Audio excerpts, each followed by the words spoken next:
Welcome to Classified Courage. Today's story will take you higher than the clouds and deep into the kind of mystery that even the US military once tried to erase. It's the story of a woman who saved hundreds of lives in midair. And when her true identity surfaced, even battle-hardened F-18 pilots broke radio silence. The flight began like any other. A commercial airliner bound for New York, full of families, business travelers, soldiers heading home, and tourists dreaming of city lights. Children pressed their faces against the windows, tracing the clouds drifting far below. Flight attendants moved through the aisles with practiced smiles, pouring coffee, handing out snacks. Everything felt normal, peaceful, routine. Then, at 37,000 feet, everything changed. In the cockpit, the captain suddenly slumped forward, unconscious. His headset slipped, alarms screamed, and red lights began flashing across the control panel. The co-pilot gripped the yoke, panic setting in as the aircraft lurched violently. The cabin tilted. Oxygen masks fell from the ceiling. Screams erupted. Fear spread like fire. Mothers clutched their children. Passengers prayed. Chaos ruled. Then, from seat 17A, a woman quietly unbuckled her belt. She looked ordinary, a traveler in a simple jacket, hair tied back, but her eyes carried a stillness, the kind only found in people who've faced the storm before. She stood and moved down the aisle. A flight attendant blocked her way. "Ma'am, you can't go in there. Please sit down." The woman's voice came calm, firm, absolute. "If you want this plane to land, let me through." Something in her tone made the attendant obey. Moments later, the cockpit door opened. Inside, the co-pilot was fighting for control, sweat dripping down his face. "You can't be here," he shouted. She ignored him. Sliding into the captain's seat, her hands moved with precise confidence, switches flipped, throttle adjusted, yoke steady. Bit by bit, the violent shaking eased. The plane leveled. The panic began to fade. The co-pilot stared in disbelief. Who are you?" Her eyes stayed on the horizon.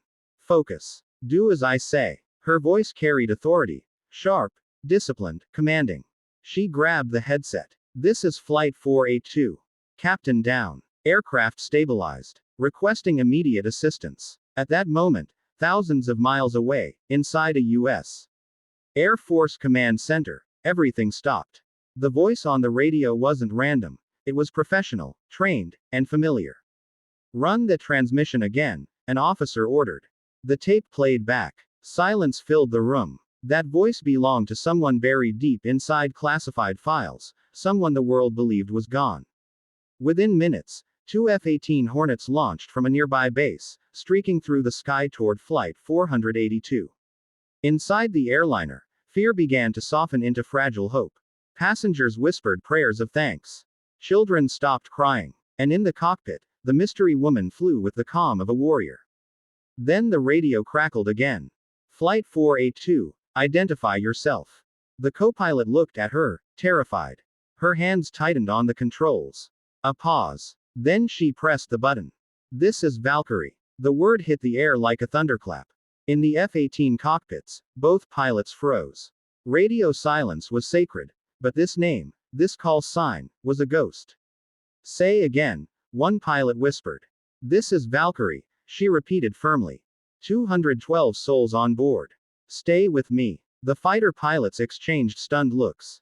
Every Navy aviator had heard the stories of Valkyrie, the fearless pilot who flew impossible missions and vanished without a trace. Some said she died. Others whispered she was buried inside a black operation. No one expected to hear her voice. Again. "Ma'am, is it really you?" one of the pilots asked softly. Command tried to restore order, maintain radio discipline, but it was too late. Protocol shattered. The legend had returned. "Clear my path," Valkyrie said. "Storm's heavy. Guide me in." The Hornets took formation on either side of the airliner, slicing through lightning and rain, escorting her like guardian angels. Inside, passengers braced themselves. The storm raged. Thunder rolled. Lightning flashed across terrified faces. But Valkyrie's hands never trembled. Her breathing stayed calm. The co-pilot watched her in awe. "You're not just a pilot," he whispered. Her eyes stayed forward. "I made a promise," she said quietly. "Never leave anyone behind." Through the storm, faint runway lights glimmered ahead, distant hope breaking through darkness. Valkyrie lowered the landing gear. The engines roared. The jet descended fast. Then, impact. A long, echoing screech. Water sprayed across the runway. The plane slid, slowed, and finally stopped. Silence. Then, an eruption of cheers. Passengers hugged strangers. Children laughed through tears. Soldiers saluted the cockpit. The co-pilot turned to her, voice shaking. "You saved us. Please. Who are you?" She unbuckled her harness and stood. Her eyes were steady, her voice quiet. "All you need to know is that I did what had to be done." And then she walked out, disappearing down the aisle.